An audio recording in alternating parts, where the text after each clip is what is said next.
స్తోత్రాలు చెల్లిద్దాం. స్తోత్రం స్తోత్రం హల్లెలూయా. దేవుని నామానికి మహిమ కలుగును గాక. మీ అందరికీ ప్రభువు యేసుక్రీస్తు నామములో వందనాలు.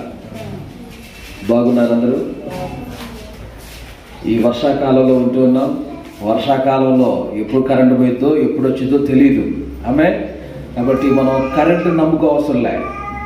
ఏమండి, మనం వాటి మీద మనం ఆధారపడితే కుదరదు. కొన్నిసార్లు కరెంట్ రావాలి, అప్పుడే చర్చికి వెళ్ళాలి, అప్పుడే ఫ్యాన్లు తిరుగుతాయి అనుకునే వాళ్ళు కొంతమంది ఉంటారండి. అలాంటి వాళ్ళు ఎవరు లేరు కదా ఇక్కడ. అలాంటి మనసు కలిగి డ్రమ్ము మోగాలి, డ్రమ్ శబ్దం వినపడాలి, అప్పుడు వెళ్తాం.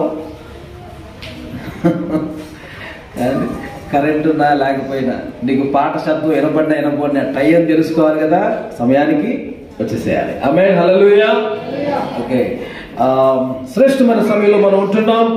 గడిచిన కొన్ని వారాలుగా నేను ఇజ్రాయేల్ యొక్క ప్రయాణాల గురించి నేను మీతో మాట్లాడుతూ వస్తున్నాను.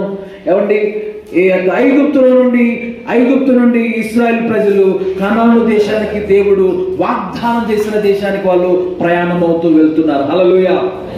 ఏమండి, వాళ్ళ ప్రయాణం ఐగుప్తు నుండి కనాను దేశానికి ప్రయాణం, అరణ్య యాత్ర వాళ్ళ యాత్ర. ఆమేన్.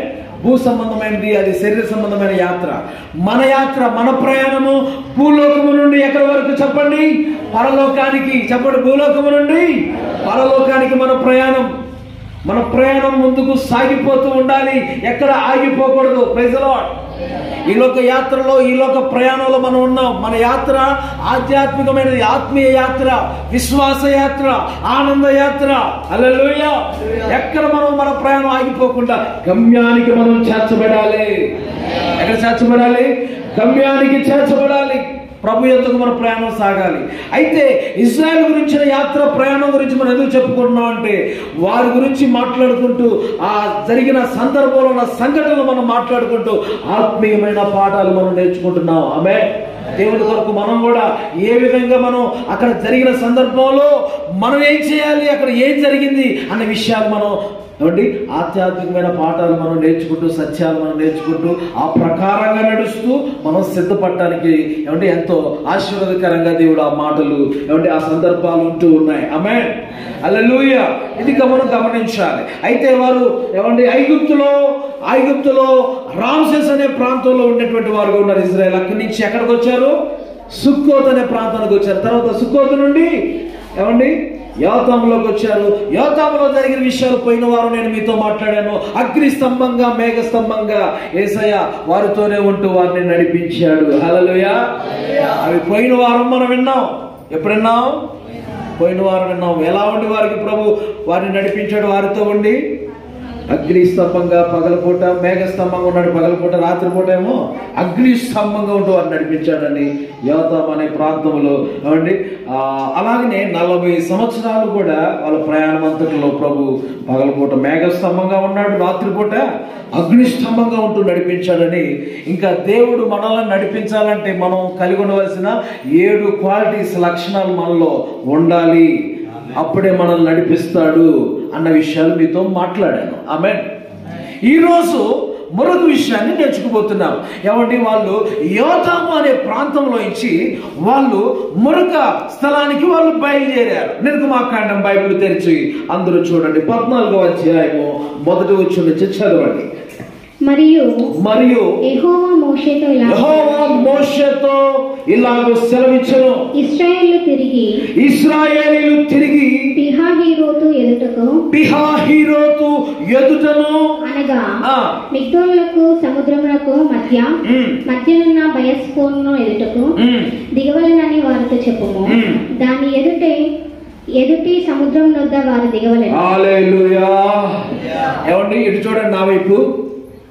నెక్స్ట్ వాళ్ళు స్టేజి ఎక్కడ దిగారయ్యా? యోతాము అనే ప్రాంతంలో నుంచండి ఎక్కడికి వచ్చారంటే పిహహీరోతు, అలానే బయల్సేఫోను ఎదురుగా అక్కడ దిగారంట. అక్కడ ఏముందంటే ఎర్ర సముద్రం అడ్డు వచ్చిందో. వాళ్ళకి ఏమొచ్చిందండి చెప్పాలి మీరు. ఇప్పుడు దిగిన ప్రాంతం ఏంటి? పిహహీరోతు అనే దాని ఎదుటను, తర్వాత దాని ఎదుట సముద్రం ఉంది, తర్వాత దాని ప్రక్కన యువతల పక్కే ఉంది బయల్సేఫోను ఎదుటను. రెండింటి ఎదుట ఏమండి, అటు రెండు పక్కల మధ్యలో వారి ఎదుట ఏముంది? సముద్రం ఉంది. చెప్పండి, ఏ సముద్రం అది? ఎర్ర సముద్రం. చెప్పండి, ఎర్ర సముద్రం. ఎర్ర సముద్రం ఉంది. అక్కడికి వచ్చారు. ఇప్పుడు ఎర్ర సముద్రం దగ్గరకు వచ్చి చిక్కుపడ్డారని ఇప్పుడు అవతలకి వెళ్ళాలి వీళ్ళు. ఇప్పుడు అరణ్య ప్రయాణం గుండా దేవుడు వారిని నడిపిస్తున్నాడు. ఇటు చూడండి, ఎర్ర సముద్రం దాటి అవతలకి వెళ్ళాలి. వీళ్ళకి ఎర్ర సముద్రం అడ్డొచ్చిందన్న విషయం ఎవరికి తెలిసిందో తెలుసా? తెలిసిందా? ఎవరికి తెలిసింది చెప్పాలి. అదిగో ఎవరు చెప్పారు? ఎవరు? ఫరో రాజుకి తెలిసింది. ఫరో రాజు తన సైన్యానికి తెలిసింది, తన ప్రజలకి ఎర్ర సముద్రం అడ్డొచ్చింది, వాళ్ళు ముందుకెళ్ళడానికి లేదు. ఇప్పుడు మనం వెళ్ళి మరలా వాళ్ళని ఏం చేద్దాం? వాళ్ళని మరలా మనకి దాసులుగా తీసుకొద్దాం అని చెప్పేసి వారు ఏం చేస్తారండి? ముందుకు సాగుతున్నారు. ఇంచుమించు 600 మంచి శ్రేష్టమైన రథాలు సిద్ధపరచుకున్నారు, రౌతులను సిద్ధపరచుకున్నారు, అన్ని సిద్ధపరచుకున్నారంట. చూడండి, ఈ విషయం తెలిసిందట. అరణ్యం మూసి వేసిందని తెలుసుకొని 4వ వచనంలో, అయితే నేను ఫరో హృదయంలో కఠినపరిచెదను, అతడు వారిని తరుమక నేను ఫరో వలన అతని సమస్త సైనికులను మహిమ తెచ్చుకున్నాను. చూడండి, ఫరో రాజు హృదయాన్ని దేవుడు కఠినపరిచాడట. మళ్ళా వెళ్ళు అని చెప్పేసి ఫరో హృదయాన్ని కఠినపరిచాడు, అతని సేవకుల హృదయాన్ని కఠినపరిచాడు. అలాగే వాళ్ళు ముందుకు వచ్చి ఇశ్రాయేల్ ప్రజల విషయంలో ముందుకు వస్తారు.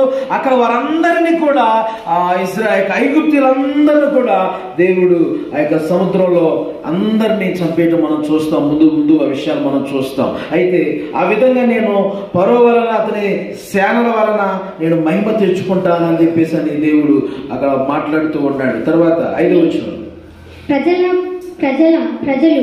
పారిపోయినట్లు ఐగుప్తు రాజునకు తెలియబడినప్పుడు,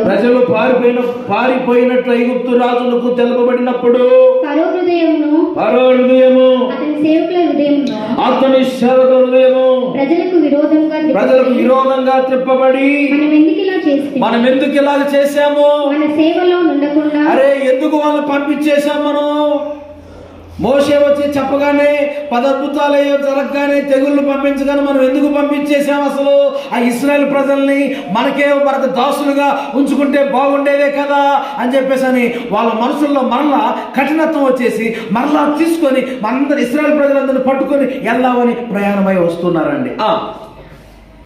మన సేవకులను ఉండకుండా ఇశ్రాయేలు ఎందుకు పోషితమని అని చెప్పుకొనేది. అంతటా అతడు తన రథములను సిద్ధపరచుకొని తన జనమును తనతో కూడా తీసుకొని పోయాను.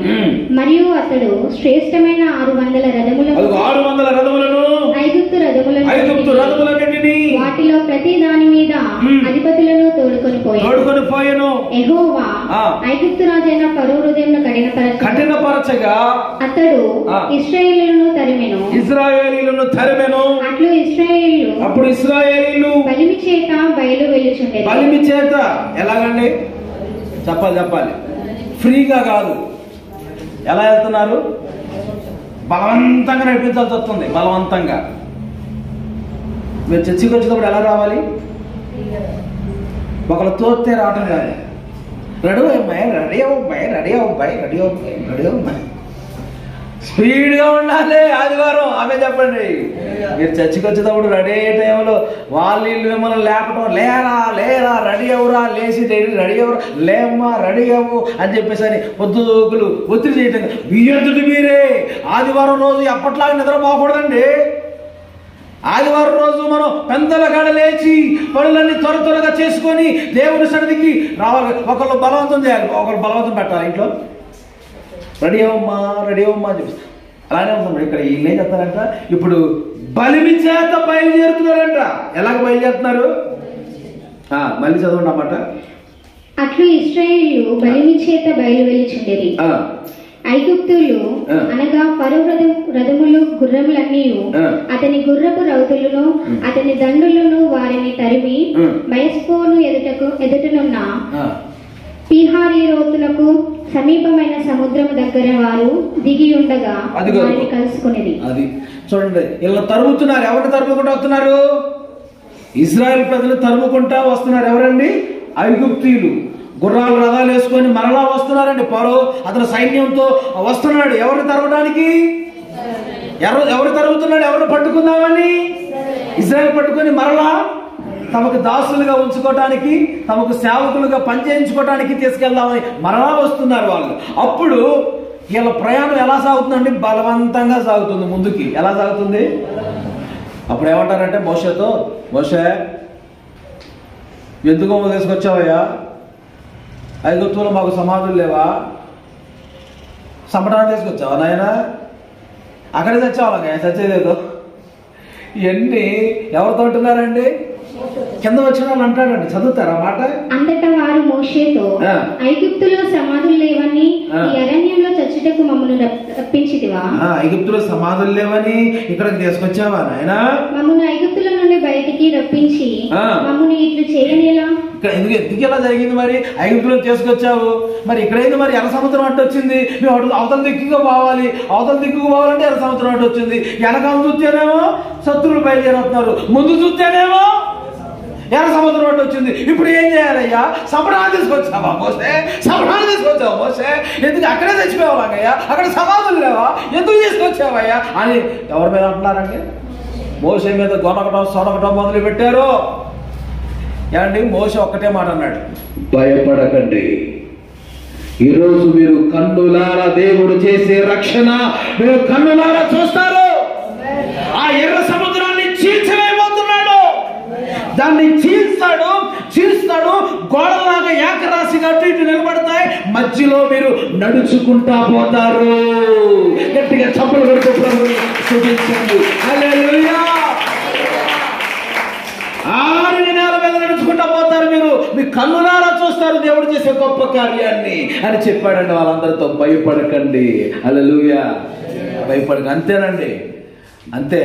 వాళ్ళందరూ వచ్చారు. అంత దూరం ఉంటుండగా వారి ముందుకు రాకుండా అగ్నిస్తంభం అడ్డొచ్చేసింది. ఎవరికి? ఐగుప్తీయులకి. వీళ్ళు ఎర్ర సముద్రం దాటేంత వరకు అగ్నిస్తంభం ఏం చేసిందంటే వారిని ముందుకు రానిట్లా మంటలు వాళ్ళని ఏం చేస్తున్నాయి? ఆపేసినాయి. ఏం చేసినాయండి? ఆ అగ్నిస్తంభంగా ప్రభువుని ముందుకు రాకుండా ఆ మంటలు వారిని ఐగుప్తీయులను ఆపేసి ఈ లోపల ఎర్ర సముద్రాన్ని చీల్చాడు. ఎలా చీల్చాడు? అక్కడ సందర్భం చూసారా? 15వ వచనంలో మీరు చూస్తారు చీల్చిన సందర్భం.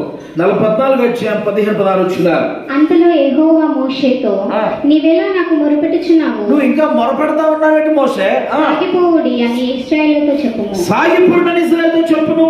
నీవు నీ కర్రను ఎత్తి, ఇదిగో నీ కర్రను పైకెత్తు, ఆ సముద్రం వైపు నీ చెయ్యి చాపి దాన్ని పాయలుగా చేయనన్నాడు. హల్లెలూయా. అంతేనండి. చెయ్యి సముద్రం వైపు పైకెత్తాడంట. సముద్రం వైపు కర్ర, తన దగ్గర ఉన్న కర్రని ఇలా పైకెత్తగానే, ఇలా పట్టుకొని పైకెత్తగానే సముద్రం మధ్యలో ఏమంటే చాలా ఒక అద్భుతమైన ఆ సందర్భంలో జరిగిన విషయం అదండి. ఇలా చీలిపోయిందంటే దారి చేసింది. ఓ పెద్ద గోడల్లాగా ఏకరాశిగా ఇటు సైడ్ నిలబడింది ఈ సముద్రం. ఇటు సైడ్ యువతల వైపు ఏకరాశిగా గోడల్లాగా యువతల పక్క నిలబడింది. మధ్యలో ఆరిన నేల అయిపోయింది. హల్లెలూయా. ఆరిన నేలలో మీరు కూర్చున్నారు. హల్లెలూయా. ఆరిన నేల మనందరం ఉన్నాం. దేవుడికి స్తోత్రం చెప్పండి. ఉన్నాం అనుకోండి కొంచెం. దేవుడికి స్తోత్రం. ఇదే దానిలో ఆరిన నెలలో చక్కగా దేవుడు అని నడిపించాడు. హల్లెలూయా. ఆరిన నెలలో నడిపించడమే బాప్తిసానికి సూచన. ఆ ఎర్ర సముద్రంలోంచి వాళ్ళు ప్రయాణమే అవతల దిక్కుకి వెళ్ళారండి. ఆ ఎర్ర సముద్రంలోంచి వెళ్ళటం బాప్తిసానికి గుర్తు. మీకు ఆ వచనం మీకు కొరింథీ పత్రికలో ఉంది, మీకు తర్వాత చదివిస్తాను పిల్లారా. మరి ఈ లోపల శత్రువులందరూ కూడా బయలుదేరి, అబ్బా దారి బాగా ఏర్పడిందే, వీళ్ళు అవతల పక్క వెళ్తున్నారు, వాళ్ళు మళ్ళీ పట్టుకొని వచ్చేసి చంపేద్దామని చెప్పేసి అని ఆ యొక్క ఐగుప్తీయులందరూ కూడా బయలుదేరి ఏమండి ఆ సముద్రం మధ్యలోకి వెళ్ళారంట రథాలు వేసుకొని. ఇంకా దేవుడు మోషేతో అన్నాడు, మోషే నీ చెయ్యిని మరలా అవతల ఒడ్డుకి వెళ్ళిపోయారు ఇశ్రాయేలు ప్రజలందరూ. వెళ్ళిపోయిన తర్వాత నీ యొక్క దగ్గర ఉన్న కర్రను చేతిని సముద్రం వైపు చూపించు అని అన్నాడు. సముద్రం వైపు చూపించగా మరలా సముద్రం ఏమైంది? అప్పట్లాగా ఎలా కలిసిపోయిందండి.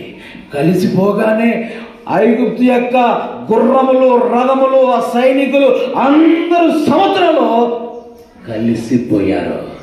సముద్రంలో జలములో కలిసిపోయారు, నీళ్ళలో కలిసిపోయారు. ఒడ్డుకొచ్చి కొట్టుకుంటున్నారు. చచ్చిపోయి శవాలు ఒడ్డుకొచ్చి కొట్టుకుంటున్నాయంట. చూడండి పక్కన అక్కడ రాయబడింది 14 అధ్యాయం 30 వచనం. ఆ దినమున యెహోవా ఐగుప్తుల చేతిలో నుండి ఇశ్రాయేలును రక్షించెను. ఇశ్రాయేలు చచ్చిన ఐగుప్తులను సముద్ర తీరమున చూసి, అదుగో సముద్ర తీరం ఒడ్డమ్మటి చూశారంట. సముద్ర తీరమున ఒడ్డమ్మటి ఏంటి చూసింది? వారి శవాలు ఒడ్డమ్మటి వచ్చి అలకి కొట్టుకుంటాయి కదా, శవాలు ఒడ్డమ్మటి కొట్టుకుంటాయంట. ఆ దినమున దేవుడు చేసిన గొప్ప అద్భుతం దేవుడు కన్నులారా వాళ్ళు చూశారా లేదా? చూశారు. ఆమేన్. ఫస్ట్ ఏమన్నారు? ఆ ఎర్ర సముద్రం చేల్చక ముందు ఏమన్నారు? సమాధులు లేవో తీసుకొచ్చావా? అక్కడికే పోతే పెట్టరేమో. ఎందుకయ్యా తీసుకొచ్చింది? రెల్లు లాంటి బతుకు. ఏ బతుకు అది? ఇటు చూడండి నా వైపు. అక్కడ ఆ పేరు ఏంటి? మీరు చదివే పీహా హీరోతు అనే మాటకు అర్థమేంటి తెలుసా? జమ్ము కలిగిన స్థలం. రెల్లు అనండి, అర్థం రాసుకోండి. పోయిన వారం రాసుకున్నారా? యోతాం అంటే అర్థం చెప్పాను. ఏం చెప్పాను పోయిన వారం? హద్దు లేక కోట అని అర్థం. పోయిన వారం. అందుకని దేవుడు అగ్ని స్తంభంగా మేఘ స్తంభంగా వాళ్ళు ఉంటూ, వాళ్ళ హద్దుగా గోడగా ఉంటూ, ప్రాకారంగా ప్రభు ఉంటూ వారిని కాపాడుతూ నడిపిస్తున్నాడు. యోతం అంటే అర్థం హద్దు లేక కోట. ఓకే, ఈరోజు పీహా హీరోత్ అనే దగ్గర ఎర్ర సముద్రం దగ్గర జరిగిన సంఘటన మనం చూసాం. ఇశ్రాయేలు ప్రజలు ఎర్ర సముద్రం దాటించాడు. హల్లెలూయా. దాటించడానికి ముందు అక్కడ రాగానే వాళ్ళ కలిగిన భయాలు, ఆందోళనలు మనం చూస్తున్నాం కదండి. ఎందుకు తీసుకొచ్చావయ్యా? ఐగుప్తులోనికి మళ్ళా మేము వెళ్ళిపోతాంలే, అక్కడే సమాధులు ఉన్నాయి, అక్కడ మాకు అన్నీ ఉంటాయి కదా ఏమండి? అలా అంటున్నారు కదా వాళ్ళు భయపడిపోయి. అన్నారా లేదా? చెప్పండి అమ్మా. 10వ వచనంలో అన్నారు కదా, ఐగుప్తులు తమ వెనక వచ్చి చూసి మిక్కిలి భయపడి యెహోవాకు మొరపెట్టిరి. తర్వాత మోషేతో ఏమన్నాడు? ఐగుప్తులో సమాధులు లేవని అరణ్యంలో చచ్చుట మమ్మల్ని రప్పించితివా? మమ్మల్ని ఐగుప్తులో నుండి బయటికి రప్పించి మమ్మల్ని ఇట్లు చేయనేలా? మా జోలికి రావద్దు, ఐగుప్తీయులకు దాసులు మొగుతామేమో. ఐగుప్తులో మేము నీతో చెప్పిన మాట ఇదే కదా, వాళ్ళకే దాసులుగా ఉంటామని. ఎలాంటి మంది చచ్చులకు ఐగుప్తీయులకు దాసులు ఒకటి ఏ మేలు? ఇక్కడ చేసుకోవచ్చు. ఇక్కడ సావటం కంటే ఐగుప్తీయులకే దాసులు అవటం మేలు. మేము అటే పోతామయ్యా, మళ్ళా లోకం పోతాం, మళ్ళీ ఐగుప్తులకే. చెప్పండి. ఐగుప్తు యొక్క చివరి బోర్డర్, చివరి హద్దు ఎర్ర సముద్రం. ఆమేన్. ఎర్ర సముద్రం దాటితే పూర్తిగా ఐగుప్తు దాటినట్టు. ఇంకా ఐగుప్తులో నుంచి కొంత లెక్క వచ్చారు. కొంతమంది లోకంలో నుంచి కొంత లెక్క వస్తారండి. దేవుడి దగ్గరకు వస్తారు, చర్చికి వస్తారు, దేవుడు నడుస్తారు. మళ్ళా లోక ఆశలు, లోకాకర్షణలు లాగ్గానే మళ్ళీ ఏమవుతారు? చాలా మంది తిరిగిపోతారు. రెల్లు లాంటి బతుకు మనకు ఉండకూడదు. ఆమేన్.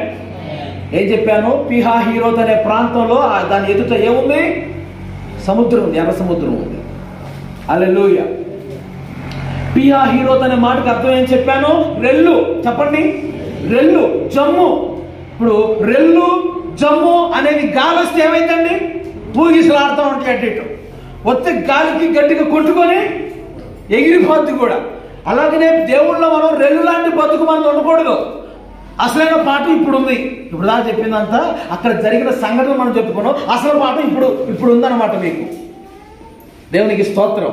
అసలైన సత్యం, అసలైన వాక్యం ఇప్పుడు మీకు వస్తుంది. పీహా హీరోతు దగ్గర జరిగిన సంఘటన మనం చెప్పుకున్నాం. ఎర్ర సముద్రాన్ని దేవుడు ఏం చేశాడు? అక్కడ చీల్చాడు. ఇశ్రాయేలు ప్రజల్ని అవతల ఒడ్డుకి నడిపించాడు అన్న విషయం మనం చెప్పుకున్నాం. మన దేవుడు అద్భుతాలు చేయగలిగిన దేవుడు, ఆశ్చర్యకార్యాలు చేయగలిగిన దేవుడు. అయితే జరిగిన ఆ ప్రాంతం అర్థం, ఆ ప్రాంతం యొక్క పేరు అర్థం ఇప్పుడు మనం వివరించుకోబోతున్నాం. పీహా హీరోతు అనే మాటకు అర్థం జమ్ము స్థలము లేక రెల్లో అంటే ఊగిపోయే స్థలం. ఇక్కడ అక్కడికి వచ్చిన తర్వాత వీళ్ళు ఏమయ్యారు?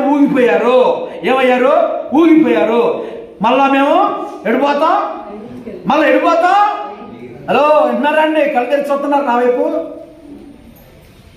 నిద్రపోయేవారు ఉన్నారా? నా వైపు చూస్తూ వినాలి. మళ్ళీ ఎడిపోతా ఉంటున్నారు, ఐగుప్తుకు పోతా ఉంటున్నారండి వాళ్ళు. ఇక్కడికి వచ్చినట్టు ఎవరైనా సరే మరలా మాకు లోకం కావాలి, మళ్ళీ లోకంలోకి వెళ్ళిపోతాం. లేకపో ఈ భక్తి చేయలేకపోతున్నాం, ఈ చర్చికి రాలేకపోతున్నాం, ఇవన్నీ మానాల్సి అంటే మాటలు ఈ మాటలు చేయలేకపోతున్నాం, కష్టంగా ఉంది, మళ్ళీ లోకంలో వెళ్ళిపోతాం అని చెప్పేసి అనేటువంటి ఆలోచనలు ఎవరికైనా తడితే కనుక నేను చెప్తున్నాను, ఇప్పుడే మారు మనసు పొందుదువు గాక.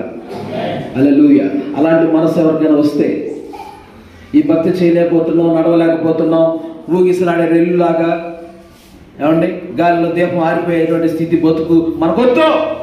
దేవుళ్ళో రెల్లులాగా కాదు మనం ఉండాల్సింది, రాయిలాగా ఉండాలి, కదలని వారిగా ఉండాలి. హల్లెలూయా. కదిలిపోయే రెల్లులా కాదు మనం ఉండాల్సింది, ఎగిరిపోయే దానిలాగా మనం ఉండాలి. ఎలా ఉండాలి? రాయిలాగా ఉండాలి, కదలకుండా ఉండాలి. చెప్పండి అందరూ, ఎలా ఉండాలి? ఈరోజు పాఠం అదే. కదిలే రెల్లులాగా మనం ఉండకూడదు. వాళ్ళు ఏమయ్యారు? అక్కడికి వచ్చిన తర్వాత కదిలిపోయారు. ఏం చూసి? ఎర్ర సముద్రం చూసి. ఏం చూసి? వెనకాల వస్తున్నా ఫరో సైన్యాన్ని చూసి కదిలిపోయి రెల్లులాగా ఊగిపోతున్నారు. అమ్మో, అది అంటారు సామెత, ముందు చూస్తే నువ్వు, ఎనక చూస్తే నువ్వు గొయ్యి, నూతులో పడదావా గోతులో పడదావా అన్నట్టుగా ఉంది వాళ్ళ పరిస్థితి. ఏమండి, కొంతమంది అటు ఇటుగా ఉంటారు దేవుళ్ళలో కూడా. అలా ఉండద్దు. దేవుళ్ళు బలంగా స్థిరంగా ఉందుముగాక, రాయిలాగా కదలకుండా ఉందుముగాక. ఎవరు కదలకుండా ఉంటారు? రాసుకోండి, ఎవరు కదలరు. నెంబర్ 1, ఎవరు కదలకుండా దేవుళ్ళలో స్థిరంగా బలంగా ఉంటారు అన్న విషయాలు చూస్తే మీకు అద్భుతమైన విషయాలు మీతో మాట్లాడతాను. కీర్తన 16వ అధ్యాయం 8వ వచనం. కీర్తన 16:8. కీర్తన 16:8. సదాకాలము యెహోవా యందు నా గురి నిలుపుచున్నాను. సదాకాలము యెహోవా యందు నా గురి నిలుపుచున్నాను. ఆయన నా కుడి పార్శ్వమందు ఉన్నాడు. కనుక నేను కదల్చబడను. కదలను. గట్టిగా చప్పట్లు కొడుతూ యేసయ్య నామమును మహిమపరుస్తూ హల్లెలూయా. నేను కదలను. ఎందుకు కదలనట? ఆయన దేవుడు నాతో ఉన్నాడు, నేను కదలను. ఆమె చెప్పండి, ఎందుకు దేవుడు ఆయనతో ఉన్నాడు అన్నది కావాలి పాయింట్. చెప్పండి. అతను కదలకుండా ఉండడానికి కారణం, అతనితో ఎవరున్నారు? దేవుడు ఉన్నాడు అంటానికి అక్కడ కారణం ఏంటి? యెహోవా మీద గురి కలిగి ఉన్నాడు కనుక దేవుడు ఆయనతో ఉన్నాడు. ఆయనతో దేవుడు ఉన్నాడు కనుక అతను కదలి. హల్లెలూయా. నా పాయింట్ అర్థమైందా? యెహోవా నా కుడి పార్శ్వమందు ఉన్నాడు కనుక నేను కదల్చబడను అన్నాడా? కదల్చబడను. ఎందుకు కదల్చబడను అన్నాడంటే దేవుడు ఆయనతో ఉన్నాడు. దేవుడు ఆయనతో ఉండడానికి గల కారణం ఏంటి? పైన మాట ఉంది, నేను యెహోవా మీద నా గురి నిలుపుచున్నాను అన్నాడే. అది మనం దేవుని మీద గురి నిలిపితే ఆయన మనతో ఆయన ఉంటాడు, మనల్ని కదలనియ్యడు. ఆయన మనతో ఉంటాడు. ఆయన మీద గురి కలిగి బ్రతకాలి ఈ లోకంలో. ఏం కలిగి?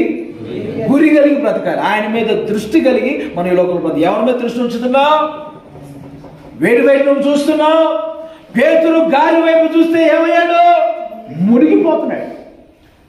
యేసు వైపు చూసినప్పుడు మంచిగా నడిచాడు, గాలి వైపు చూసినప్పుడు మునిగిపోతున్నాడు. కాబట్టి నువ్వు దృష్టి ఉంచాల్సింది ఎవరి మీద? గురిగా నువ్వు నిలబెట్టుకోవాల్సింది, గురిగా పెట్టుకోవాల్సింది చెప్పండి, యేసయ్య మీదే. ఆయన మీదే నువ్వు గురి పెట్టుకోవాలి. ఆయన గురిగా నువ్వు పెట్టుకోవాలి. నీ పక్కన ఎవరిని నువ్వు గురిగా పెట్టుకున్నా నువ్వు దిగజారిపోతావు, బలహీనమైపోతావు. వాళ్ళల్లో లోపాలు ఉంటాయి. ఫలానా వాడిని అలాగా, ఫలానా అతను ఎలాగా, ఫలానా వ్యక్తి అలాగా అని అనుకుంటావు.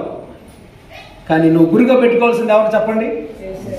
యేసయ్యని గురిగా పెట్టుకోవాలి. హల్లెలూయా. నేను యెహోవాను గురిగాను పెట్టుకొని ఉన్నాను. ఆయన నా కుడి పార్శ్వమందు ఉన్నాడు కనుక నేను కదల్చబడను. హల్లెలూయా. దేవునికి స్తోత్రం. కరెంట్లకు ఇబ్బందిగా ఉంది కదా? ఏం చేద్దాం మరి అయితే? హల్లెలూయా. చెప్పండి అయ్యా అంటున్నా నాతో. నేను ఎందుకు మాంతాను? నేను చెప్పడం మాంతానా? మీరు వద్దన్నా నేను మానేస్తానండి. నా టైంకి ముగిస్తాను అంతే. హల్లెలూయా. నీకు ఎంతవరకు చెప్పాలి నాకు తెలుసు, అంతవరకు ముగిస్తాను. మీరు చెప్పండి అయ్యా అంటే శబ్దమైంది. నా పని అయితే చెప్పటమే, ఆపటం ఉండదు. హల్లెలూయా. అన్ని సమయాల్లో నేర్చుకోవాలి. ఆమె చెప్పండి. సంపన్న స్థితి అందును, దీన స్థితి అందును. కరెంట్ ఉన్నప్పుడు, కరెంటు లేనప్పుడు, ఫ్యాన్ తిరుగుతున్నప్పుడు, ఫ్యాన్ తిరిగినప్పుడు కూడా, మైక్ ఉన్నప్పుడు. ఒకరికి మైక్ ఆగిపోయింది అనుకో, ఏదో ఛార్జింగ్ దాని మీద నడుస్తుంది కొంచెం, ఛార్జింగ్ మీద నడుస్తుంది, ఇది ఆగిపోతే అయినా ప్రసంగం ఆగదు. హల్లెలూయా. ఆగిపోదు నా పాట గమ్యము చేరేదాకా, దేవునికి స్తోత్రం అన్నట్టుంటుంది అనమాట. దేవునికి మహిమ కలుగును గాక. ఓకే, మీరు చాలా మంచోళ్ళు, చక్కగా ఇసురుకుంటూనైనా చక్కగా వాక్యాన్ని ఉంటున్నారు. ఏమండి, చాలా సంతోషం. దేవుడు దీవించును గాక. ఏమంటే మొట్టమొదటిగా మనం నేర్చుకుంటున్నాం, ఆయన మనతో ఉంటాడట. ఆయన మీద మనం గురి కలిగి ఉన్నప్పుడు అండి ఆయన మనతో ఉండి మనల్ని కదలనీయడు. ఆమె వాన వచ్చినా, వరదలు వచ్చినా, గాలి వీసిన ఇంటి మీద కొట్టినా కానీ ఆ ఇల్లు కూలిపోదు, కదలదు. ఎందుకు కదలదంటే దేవుని మీద గురి కలిగి ప్రభువులో బలంగా ఇల్లు నాటబడి ఉంది కనుక, పునాది తీసి బలంగా వేయబడింది కనుక ఆ ఇల్లు ఏమంటే కదల్లో. ఆమె కదల్లో. దేవునికి స్తోత్రం చెప్పండి. కదల్లో. ఆ ఎర్ర సముద్రం వాళ్ళు దాటటం అంటే మీతో చెప్పాను, బాప్తిసం పొందుట అని చెప్పాను. ఆ మాట మనం కొరింథీ పత్రికలో 10వ అధ్యాయంలో చూస్తాం. సార్ తీస్తారా? కొరింథీ పత్రిక, మొదటి కొరింథీ పత్రిక 10వ అధ్యాయం మొదటి 2 వచనాలు. సహోదరులారా, ఈ సంగతి మీకు తెలియజేయడం నాకు ఇష్టం లేదు. అదేదనగా మన పితరులందరూ మేఘము కింద నుండిరి. మన పితరులందరూ మేఘము క్రింద ఉండిరి. వారందరూ సముద్రంలో నడిచిపోయి, వారు సముద్రములో నడిచిపోయిరి. అందరూ మోషేను బట్టి మేఘములోను సముద్రంలోను బాప్తిసము పొందిరి. మేఘములోను సముద్రములోను బాప్తిసం పొందిరి. గట్టిగా చమలు పడుతూ స్తుతించండి. స్తోత్రాలు, స్తోత్రాలు, స్తోత్రాలు. హల్లెలూయా. వాళ్ళందరూ బాప్తిసం పొందారు. ఎలా పొందారయ్యా అంటే ఆ ఎర్ర సముద్రంలో పడి వెళ్తున్నారే, ఆ ఎర్ర సముద్రంలో పడి అలా వెళ్తున్నారే నడుచుకుంటా, అదే బాప్తిసం అని అన్నాడు ఆయన. స్తోత్రం కలుగును గాక. అంటే అది బాప్తిసం. అలాగనే మనం కూడా ఇప్పుడు బాప్తిసం పొందాలి. ఆమేన్. మనం కూడా బాప్తిసం పొందాలి. వాళ్ళు మేఘం కింద నడుచుకుంటూ వెళ్తున్నారు. మేఘం ఆగినప్పుడు అక్కడ ఆగేవాళ్ళు, మేఘం నడిచినప్పుడు నడిచేవాళ్ళు. మేఘం అంటే పరిశుద్ధాత్మ. హల్లెలూయా. మేఘం అంటే ఏంటి చెప్పండి? పరిశుద్ధ ఆత్మ. దేవుని ఆత్మ చేత వాళ్ళు నడిపించబడుతూ ఉన్నారు. హల్లెలూయా. ఆత్మ చేత నడిపించబడుతున్నారు వాళ్ళు. దేవునికి స్తోత్రం. ఈ విధంగా ప్రియులారా, అక్కడ ఈ విధంగా ఉన్నవారు కదులుతారా చెప్పండి? కదలండి. ఆయన మీద గురిగా పెట్టుకొని నడుస్తున్నప్పుడు కదులుతారా ఎవరైనా? కదలు. బలంగా ఉంటారు, స్థిరంగా ఉంటారు, స్థిరంగా ఉంటారు. శోధన వచ్చినా, శ్రమ వచ్చినా, వ్యాధులు వచ్చినా, కరువైనా, ఖడ్గమైన, వస్త్రహీనతైనా, అది ఏదైనా, ఏమొచ్చినా, వరదలు వచ్చినా, సునామీలు వచ్చినా,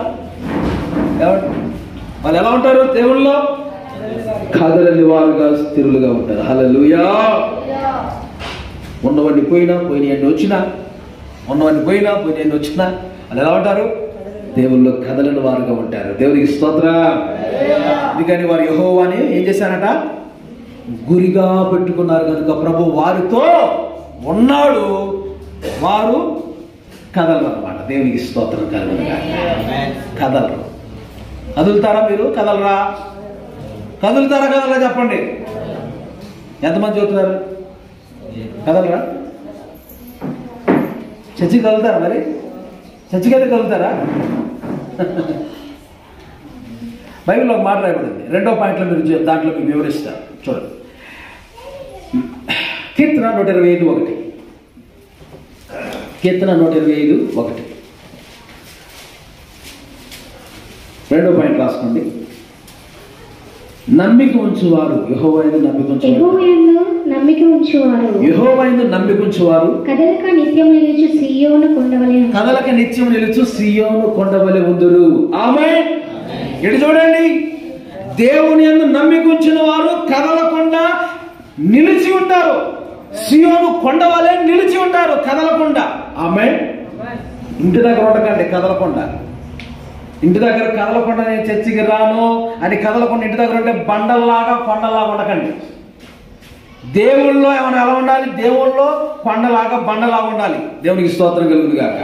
దేవుళ్ళలో బండలాగా శోధనలు వచ్చినా, శ్రమలు వచ్చినా, కష్టాలు వచ్చినా కదలకుండా బండవలే, కొండవలే మనం ఏమండి స్థిరంగా దేవుళ్ళు ఉండాలి.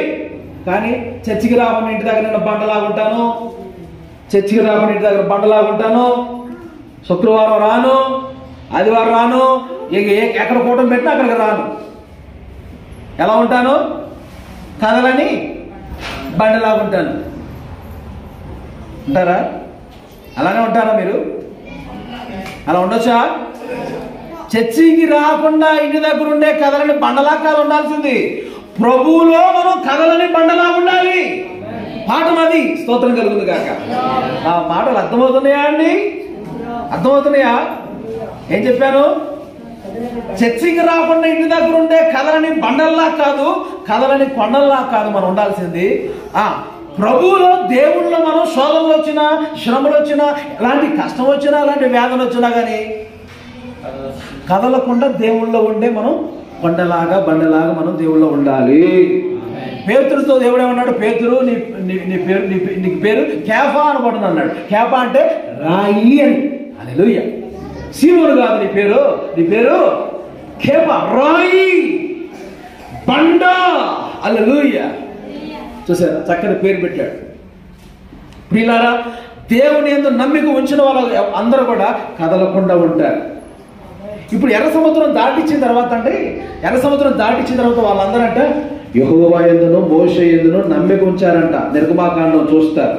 చూడండి 14వ అధ్యాయం 31వ వచనంలో ఆ ఎర్ర సముద్రం వాళ్ళందరూ దాటిన తర్వాత అంటండి, వాళ్ళు అక్కడ జరిగిన సందర్భం ఏంటంటే, యెహోవా ఇశ్రాయేలులకు ఐగుప్తులకు గొప్ప కార్యమును ఇశ్రాయేలు చూచిరి గనుక ఆ ప్రజలు యెహోవాకు భయపడి యెహోవా యందును ఆయన సేవకుడైన మోషే యందును నమ్మకం ఉంచారంట. యెహోవా యందును మోషే యందును నమ్మిక ఉంచారంట. నమ్మిక, విశ్వాసం ద్వారా మనం కదలకుండా దేవుళ్ళో ఉండగలుగుతాము. ఆమేన్. విశ్వాసం కలిగిన వారు, నమ్మిక ఉంచిన వారు దేవుళ్ళలో కదలకుండా ఉంటారు. ఇందాక మీరు రెఫరెన్స్ రాసుకున్నారా? సియోను కొండవలే, యెహోవా యందు నమ్మిక ఉంచేవారు సియోను కొండవలే ఉంటారు, కదలకుండా నిలిచి ఉంటారు. హల్లెలూయా. అవండి, మీరందరూ దేవుని యందు విశ్వాసం కలిగిన వారైతే మీరు ఎలా ఉంటారు చెప్పండి? కదలరు.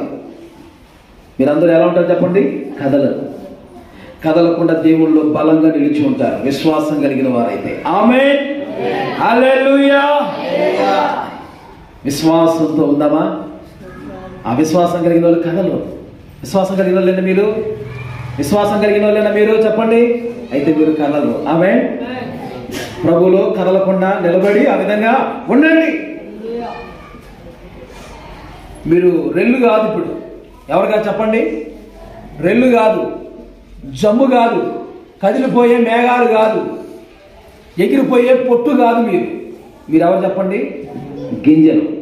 మీరు పొట్ట, గింజ అన్నా?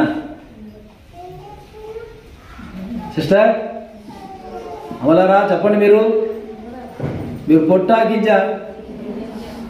పొట్ట అయితే ఏమైంది? పొట్ట అయితే ఏమైపోతుందండి? ఇప్పుడు మనం ఎగిరిపోయే గిన్నెల్లా ఉందామా, నిలిచి ఉండే గిన్నెల్లా, ఎగిరిపోయే పొట్టులా ఉందామా, నిలిచి ఉండే గిన్నెల్లా ఉందామా? ఆమేన్. హల్లెలూయా. అలా ఉందామండి? Praise the lord. ఎవరుంటారు? దేవుని కురిగా పెట్టుకున్న వాళ్ళు ఉంటారు, దేవుడు వాళ్ళతో ఉంటారు, కదలు. రెండోది నమ్మికుంచిన వాళ్ళు ఉంటారు. మూడోది సామెతలు 10:30. సామెతలు 10:30 త్వరగా మీరు చూడాలి. సామెతల గ్రంథం 10వ అధ్యాయం 30వ వచనం. నీతిమంతుడు ఎన్నడూ కనిపింపబడడు, భక్తిహీనుల దేశంలో భక్తిహీనుల దేశంలో నివసింపరు. భక్తిహీనులు నివసించలేరు, నిలవలేరు. భక్తిహీనులు కూలిపోతారు. నీతిమంతులైతే నిలుస్తారు. నీతిమంతులు నిలుస్తారు. నీతిమంతులు కదలరు, నిలబడి ఉంటారు. ఆమేన్. హల్లెలూయా. నీతిమంతులు నిలబడి ఉంటారు, కదలకుండా నిలబడి ఉంటారు. నీతిమంతులుగా ఉండని దొంగ, నీతిమంతులుగా ఉండని పాపి, దుష్టుడు ఏమవుతారంటే తప్పించుకొని పారిపోతాడు. ఉండకుండా నిలవకుండా పారిపోతారు, తొలగిపోతారు. నీతిమంతుడైతే ధైర్యంగా నిలబడి ఉంటాడు, కదలకుండా ఉంటాడు దేవుళ్ళు కూడా. ఆమేన్. అదనమాట. నీతిమంతులు ధైర్యంగా ఉంటారు, కదలకుండా దేవుళ్ళు ఉంటారు. నీతి లేని వారు ఏమవుతారంటే వాళ్ళ తప్పులు ఎక్కడ బయటపడతాయి అని చెప్పేసి నిలవలేరు, వెళ్ళిపోతుంటారు. కాబట్టి మీరు అందరూ ఎవరు చెప్పండి ఇప్పుడు? నీతిమంతులేనా? నీతిమంతులైతే ఏమవ్వాలి? మీరు నిలబడి ఉండాలి. హల్లెలూయా. కదలకుండా నిలబడి ఉండాలి. దేవునికి స్తోత్రం చెప్పండి. ఎవరు కదలరు? నీతిమంతులు కదలరు, కదల్చబడరు. నువ్వు నీతిమంతులు కనుక ధైర్యంగా ఉంటావు. ఎలా ఉంటావు? ధైర్యంగా ఉంటావు. ఏమొచ్చినా. దావీదు ఏం చేశాడు? గొలియాతు ఎదురొచ్చాడని చెప్పేసి ఏమన్నా భయపడ్డాడనా? వాడంతా ఏమన్నాడు? వాడంతా అసలు లేనాడు. వాడంతా ఒక్క దెబ్బకు నేను బలపడుతున్నాడు. ఆమె అంతేనండి. ఒక్క రాయితో కొట్టగానే పడిపోయాడు. హల్లెలూయా. ఎర్ర సముద్రం అడ్డు వచ్చినా, గొలియాతు అడ్డు వచ్చినా, పర్వతాలు అడ్డు వచ్చినా ఏమండి అవన్నీ కూడా ఏమైపోవాలి? కూలిపోవాల్సిందే. మన ముందు ఏవి ఉండటానికి లేదు. దేవునికి స్తోత్రం. మనతో ఎవరున్నారు? ఉన్నాడా నీతో? ఎరా దేవునికి స్తోత్రం చెప్పండి. నీతిమంతులు కదలరు. 4ది కీర్తన 112:5-6 వచ్చిన త్వరగా మీరు చూడాలి. కీర్తన 112 అధ్యాయము దయాళులను 5-6. దయాళులు, అప్పించువారు, అప్పు ఇచ్చేవారు, భాగ్యవంతులు, న్యాయ విమర్శలో వారికి వాజ్యమును గెలుచును. అట్టి వారు ఎన్నడూ కదిలింపబడరు. నీతిమంతులు నిత్యము జ్ఞాపకములో నుందురు. దేవునికి స్తోత్రం. దయాళులు, దయా స్వభావం కలిగిన వారు కదిలిపోరు. ఆమేన్. దయాలత్వం కలిగిన వారు, దయ చూపించేవారు ఏమండి వాళ్ళ దేవుడు అంట కదలనీయకుండా దేవుడు స్థిరంగా నిలుపుతాడు. Praise lord. వారు స్థిరంగా ఉంటారు. దయ చూపించేవారు ఎప్పటికీ ఉంటారు. ఎప్పటికీ దేవుడు కదలకుండా వాళ్ళని నిలబెడతాడు. Praise lord. దయ చూపించే దయా స్వభావం, దయాలత్వం కలిగిన మనస్సు అంటే స్వభావాలు కలిగి ఉండముగాక. కఠినత్వం మనలో ఉండకూడదు. దయ చూపించే మంచి గుణం మనలో ఉండాలి. హల్లెలూయా. తర్వాత పరిశుద్ధాత్మ కలిగిన వారు కదలరు. 46 అధ్యాయం కీర్తన. ఒక నది ఉందట. 46 అధ్యాయం 4-5 వచనాల్లో మనం చూస్తాం. ఆత్మ కలిగిన వారు కదలరు. దేవుని పరిశుద్ధాత్మ కలిగిన వారు కదలరు. ఒక నది కలదు. దాని కాలువలు దేవుని పట్టణమును, సర్వోన్నతుని మందిరపు పరిశుద్ధ స్థలమును సంతోషపరుస్తున్నాయి. దేవుడు ఆ పట్టణంలో ఉన్నాడు. దానికి చలనం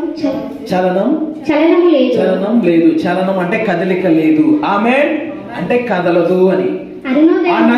ఆ నది పరిశుద్ధాత్మ నది. ఆమేన్. పరిశుద్ధాత్మ అనే నది మనలో దేవుడు ఉంచుతున్నాడు. Praise lord. పరిశుద్ధాత్మకు పోల్చబడింది నది అనేది. అయితే ఆ ఆత్మను కలిగిన వారు కదలరు. ఆమేన్.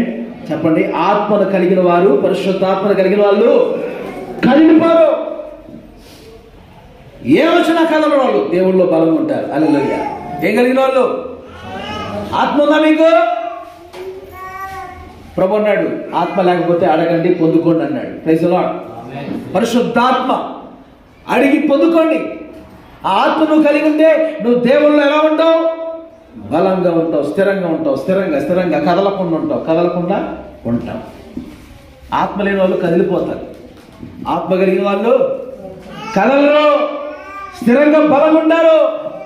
రెల్లులాగా ఉండరు, పొట్టులాగా ఉండరు, కదిలిపోయే మేఘాల్లాగా ఉండరు.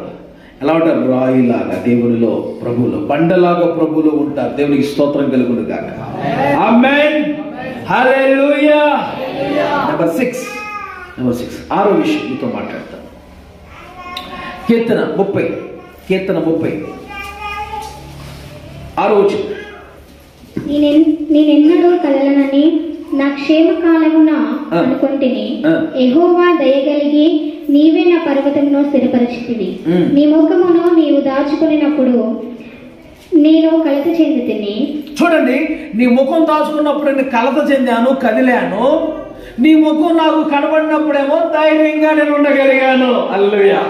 అంటే పై వచనాల్లో కూడా చదివితే ఆ మాటలన్నీ కూడా దేవుల్లో దేవుని ముఖ దర్శనం చేసేవారు, బ్రాకెట్లో ప్రార్థించేవారు.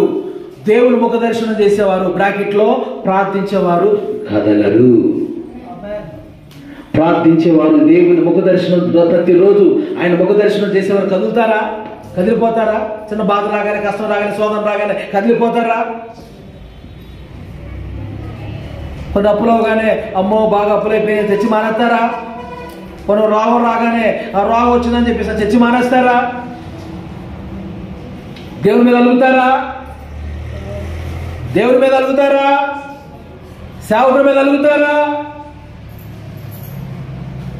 సంఘం మీద అలుగుతారా? దేవుడు ఏం చేశాడు? చర్చి ఏం చేసింది? సేవకుడు ఏం చేశాడు? అలగటానికి, చర్చి మానేసి ఇంట్లో కూర్చోడానికి. కదలకుండా ఉండాలి దేవుడిలో మనం. అమ్మా వింటున్నారా? ఇటు చూడండి, ఎలా ఉండాలి? కదలకుండా దేవుడిలో మనం ఉందుము కాక. కదలరు. ఏం కలిగిన వాళ్ళు? ఆత్మ కలిగిన వాళ్ళు కదలరు. తర్వాత ఇప్పుడు చెప్పాను కదా, దేవుడి ముఖ దర్శనం చేసేవాళ్ళు అంటే బ్రాకెట్లు ఏం రాసుకున్నారు? ప్రార్థన చేసేవాళ్ళు కదులుతారండి. అది ఈరోజు పాఠం ఏంది? పియా హీరోతు అనే మాటకు అర్థం రెల్లు అని. అక్కడికి వచ్చిన తర్వాత ఇశ్రాయేలు ప్రజలు ఐగుప్తుకి వెళ్దామా, ఇటు వెళ్దామా, అటు వెళ్దామా, మళ్ళా కలిసిపోదా అని అటు ఇటు ఉన్నారు కదా. అందుకని ఈ మాట చెప్తున్నాను నేను. హల్లెలూయా. ఇలాగా ఒక్కొక్క వారం ఒక్కొక్క మాటలో నుంచి మీకు అనేక విషయాలు బోధిస్తా. హల్లెలూయా. చాలా పాఠాలు నేర్చుకుంటారు, చాలా విషయాలు, చాలా ఇంట్రెస్ట్ తో కూడిన సబ్జెక్ట్ ఇది. దేవునికి స్తోత్రం. ఇశ్రాయేలు ప్రయాణాలు అంటేనే చాలా ఇంట్రెస్ట్, చాలా చక్కగా ఉంటాయి ఆ మాటలు వినడానికి కూడా. దాంట్లో అనేకమైన ఆత్మీయమైన పాఠాలు, సత్యాలు మనం నేర్చుకుంటాం. Praise the lord. ఈరోజు చూడండి ఎన్ని విషయాలు నేర్చుకుంటున్నామో. కాబట్టి ఇంకొకటి నేను ఆఖరిగా ఇంకో విషయం చెప్తాను చూడండి. కీర్తన 15వ అధ్యాయం, కీర్తన 15వ అధ్యాయం చదవండి. యెహోవా 7th పాయింట్, మనం 7వ విషయం చూస్తున్నాం. ఎవరు కదలకుండా ఉంటారు దేవుళ్ళో అన్న విషయాలు మనం చూస్తున్నాం.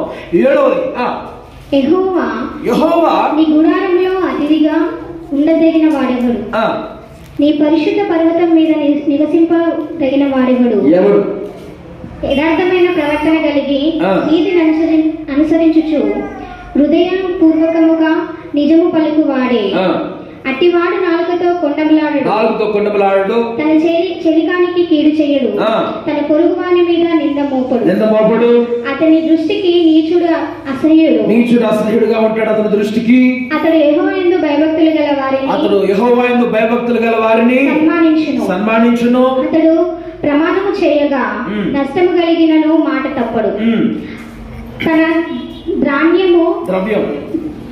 తన ద్రవ్యము వడ్డీకియ్యడు. నిరుపరాధిని చెరుపుటకై లంచము పుచ్చుకొనడు. ఈ ప్రకారము చేయువాడు చేసేవాడు ఎన్నడూ కదల్చబడడు. గట్టిగా చప్పట్లు కొడుతూ ప్రభువుని మహిమపరచండి. హల్లెలూయా. ఈ విధంగా చేసేవాడు కదల్చబడడు. ఎలాంటి విధంగా? యథార్థమైన ప్రవర్తన కలిగినటువంటి వారు. ఆమేన్. చెప్పండి, ఎలాంటి ప్రవర్తన? యథార్థమైన ప్రవర్తన. ఏంటి యథార్థమైన ప్రవర్తన? నాలుగుతో కొండేలు ఆడకుండా ఉండటం. చెప్పండి. నా నాలుగే కానీ కొండేలు ఆడారనుకో, నాలుగును కోసిపడతాడే. మన నాలుగేనని చెప్పేసి అని పక్కన వాళ్ళ మీద కొండేలు ఆడామనుకో, పక్కన వాళ్ళ మీద ఎక్కడ మాటలు అక్కడ చెప్పి గొడవలు పెట్టే వారంగా ఉన్నామనుకో, దేవుడు మన నాలుగేం చేస్తాడంట? కోసేస్తారు. కోసేడా? నేను కోసేదానండి, ఆయన పోతాడండి. బైబిల్లో నా మాట కాదు ఉంది, మీరు బైబిల్లోనే ఉంటుంది. అబద్ధం ఆడు నాలుగు, నువ్వు కొండెమలు చెప్పు నాలుగు నేను అన్నాడు. లేక రిఫరెన్స్ కూడా కావాలంటే తర్వాత ఇస్తానండి, టైం లేదు. ఆమె విడిగా అడగండి, ఇస్తాను. ఓకే. తర్వాత పొరుగు వారి మీద నింద మోపడం. ఏం మోపడం? నిందలు మోపేవారు ఉండదు. యథార్థమైన ప్రవర్తన కలిగి ఉంటారు. తర్వాత ఇంకెలా ఉంటారు? అతని దృష్టికి నీచుడు. చెప్పండి. అతని దృష్టికి నీచుడు, అసహ్యుడు. అతడు యెహోవాయందు భయభక్తులు గల వారిని సన్మానిస్తూ ఉంటారని. యథార్థమైన ప్రవర్తన కలిగిన వాళ్ళు. తర్వాత ప్రమాణం చేయగా నష్టం కలిగినా కానీ మాట తప్పని వారుగా ఉంటారు. ఎలా ఉంటారండి? దేవుడికి మాట ఇస్తారు, సేవకుడికి మాట ఇస్తారు, మాట తప్పుతూ ఉంటారు. మాట తప్పని వారుగా మనం ఉందుముగాక. ఆమేన్. తర్వాత ద్రవ్యాన్ని వడ్డీకి ఇవ్వడం. వడ్డీకి ఇవ్వడంటే వడ్డీలు చేసేవాళ్ళు లేరా మన చర్చికి వచ్చేవాళ్ళు అన్నా? చర్చికి వచ్చేవాళ్ళు వడ్డీకి ఇచ్చేవాళ్ళు చాలా మంది ఉన్నారండి నాకు తెలిసిన వాళ్ళు. న్యాయంగా ముందుకెళ్ళాలి ఏదైనా సరే. ఆమె చెప్పండి, అన్యాయంగా ఏది చేయకూడదండి. హల్లెలూయా. న్యాయంగా బ్రతకాలి. ప్రభువు అన్నాడు, నువ్వు అప్పు చేయవు అన్నాడు. అసలు ఆమె చెప్పండి, నువ్వు అప్పు చేయు, నా మాట ఇంటి మీరు అప్పు చేయరు అన్నాడు. Praise the lord. అప్పుగా ఇవ్వచ్చు. మరి వడ్డీకి ఇవ్వండి అయ్యా, నాకు కావాలయ్యా అని బాగా బలవంతం చెప్తే ఏం చేస్తాడు ఆయన? కొంతమంది అలా వడ్డీకి ఇచ్చి చేస్తూ ఉంటారు. కానీ వాటిల్లో కూడా ఎంత వడ్డీ అని చెప్పేసి అది బాగా పెంచేసి, ఏమండి దేవుని బిడ్డలు కూడా అలా చేయటం అనేది మంచిది కాదండి. మరి ఎక్కువ నువ్వు ఆశించవద్దు అని నేను చెప్పే మాట అది. హల్లెలూయా. ఏం చేయకూడదు? ఎక్కువ ఆశించవద్దు. నియమించబడినట్లుగా అందరితో సమానంగా ఉండాలి. యథార్థమైన ప్రవర్తన కలిగి ఉంటామంటే ప్రభు మాట్లాడుతున్నాడు కాబట్టి ఈ విషయాలు అక్కడ సందర్భం ఉంది కాబట్టి చెప్తున్నాను. ఆమేన్. నిజంగా దేవుని బిడ్డలైతే ఏమండి వడ్డీకి ఇయ్యడు అని చెప్పుకోవాలి ఇక్కడ సందర్భం బట్టి. కానీ కొన్నిసార్లు వాళ్ళకు జరుగుతున్న ఒత్తిడి బట్టి, అయ్యా ఇవ్వండి అయ్యా, మాకు ఎలాగైనా కావాలయ్యా, వడ్డీ అయినా ఇస్తానయ్యా అని చెప్పేసి బలవంతం చేయటం వల్ల దేవుని బిడ్డ అనేటువంటి కొంతమంది వడ్డీకి ఇవ్వటం కొన్ని చోట్ల జరుగుతున్నట్టుగా మనం చూస్తున్నాం. అది దేవుడికే వాళ్ళు లెక్కప్పు చెప్పాలి. ఆమేన్. అది దేవుడికే లెక్కప్పు చెప్పుకోవాలి వాళ్ళు. అది దేవుడు చెప్పటం అయితే వడ్డీకి ఇవ్వద్దని అన్నాడు. మరి కొంతమంది ఇస్తున్నారు కదా, మరి ఇవ్వటం తప్పంటారా అని చెప్పంటే తప్పో రైట్ అది దేవుడే చూసుకుంటాడు. ఆమె నేనైతే చెప్పను. ఇక్కడ సందర్భంలో ఏం చెప్పబడిందంటే వడ్డీకి ఇవ్వడం. మరి కొంతమంది అప్పుపూర్వంగా తీసుకొని ఇస్తున్నారా అండి? కొంతమంది ఇవ్వట్లే. తీసుకున్నట్టు తీసుకొని ఇవ్వకుండా కొంతమంది ఉంటారు. వాళ్ళకి మంచి మనసు ఉంటే ఎవరి దగ్గర తీసుకుంటే వాళ్ళు తప్పకుండా ఇవ్వాలి. నువ్వు కొద్దిగా డబ్బులు ఇచ్చి ఆ డబ్బుల్ని మళ్ళీ అడుగుతున్నావంటే నీకు కూడా మంచిది కాదు. వాళ్ళ పరిస్థితి బాగలేదని తెలిసి నువ్వు అలా అడగటం కూడా మంచిది కాదు. అలాంటి వాళ్ళకి నువ్వు ఇచ్చి మర్చిపోవటం మంచిది. అది దేవుడి మనసు. హల్లెలూయా. దేవుడి మనసు ఇచ్చి మర్చిపోవటం అనేది. ఇది కొద్దో గొప్ప ఇస్తే ఒక 1000 రూపాయలు, ఒక 500 అలా ఇచ్చి నాకు ఇస్తావా ఇవ్వా అని చెప్పేసి ఆమె చాలా ఇబ్బందుల్లో ఉంది. మాకు ఇస్తావా ఇవ్వా అని చెప్పేసి అని గొంతు మీద పేక మీద కూర్చుకొని కాలర్ పట్టుకుంటే ఎలా చెప్పండి? ఇచ్చి మర్చిపోయేది దేవుడి మనసు, ఇచ్చి అడిగేది సైతాను మనసు. అంటే ఇచ్చిన తర్వాత అడగడానికి కూడా తప్ప అండి? తప్పేం లేదు. ఎవరిని అడగాలి?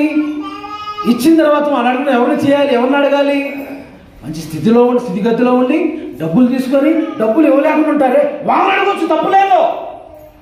ఇవ్వలేని స్థితిలో ఉంటారే, ఇబ్బందులు ఉంటారే, అలాంటి వాళ్ళని ఒక 500 ఇచ్చి నాకు ఇస్తావా లేదా అని చెప్పేసి మనం అడగటం తప్పు. వాళ్ళు మంచి మనసు ఉంటే వాళ్ళే ఇవ్వాలి. అసలు అడిగిన దాకా ఉండకూడదు. వాళ్ళకైనా బుద్ధి ఉండాలి లేదా తీసుకున్న వాళ్ళు ఇవ్వాలని. ఆమేన్. కాబట్టి ఎందుకంటే ఈ సందర్భం వచ్చింది కాబట్టి తన ద్రవ్యం వడ్డీకి ఇవ్వడు, నిరపరాధిని చేర్పుటకు లంచం పుచ్చుకో. ఈ ప్రకారంగా చేసేవారు కదల్చబడరు. ఆమేన్. ఆమేన్. హల్లెలూయా. పిహాహిరోతు అనే మాటకు అర్థం రెల్లు, అంటే కదిలేవి. అయితే దేవుని బిడ్డలు చెప్పాలి, మీరు కదలకుండా ఉండాలంటే ఏం చేయాలి చెప్పాను. 1, దేవుని మీద గురిగా పెట్టుకున్నప్పుడు మనం కదలం. 2, దేవుని మీద నమ్మికుంచున్నప్పుడు కదలము. 3, నీతిమంతులైతే కదలరు. తర్వాత 4, దయాళులు అప్పించేవారు కదలకుండా ఉంటారు. తర్వాత 5, ఆత్మ కలిగిన వారు కదలరు. 6 దేవుని ముఖ దర్శనం చేసేవారంటే ప్రార్థించేవారు కదలరు. 7వది యథార్థమైన ప్రవర్తన కలిగి జీవించేవారు కదలకుండా ఉంటారు. హల్లెలూయా, హల్లెలూయా. మరి పిహాహీరోత్ అనే మాటకు అర్థం చెప్పాను. ఇంకోటి బయల్సెఫు అనేటువంటి మాటకు అర్థం కూడా చెప్పాను కదా. అదేంటది? జాగరూకత, అంటే మెలకు కలిగి ఉండేవారు. ఆమేన్.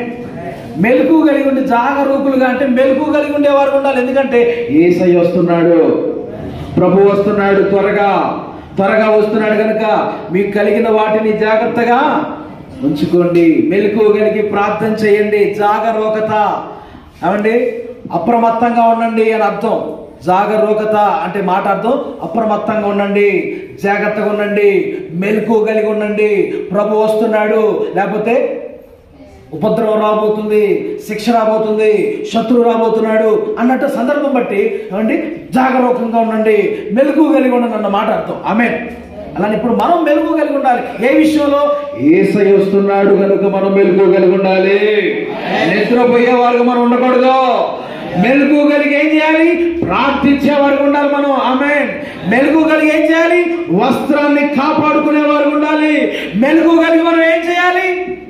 అప్పగించిన దాన్ని జాగ్రత్తగా చూసుకుంటూ అభివృద్ధి చేయాలి. ఆమేన్. మెలకు కలిగి ఏం చేయాలి? సిద్ధపడి ఉండాలి. హల్లెలూయా.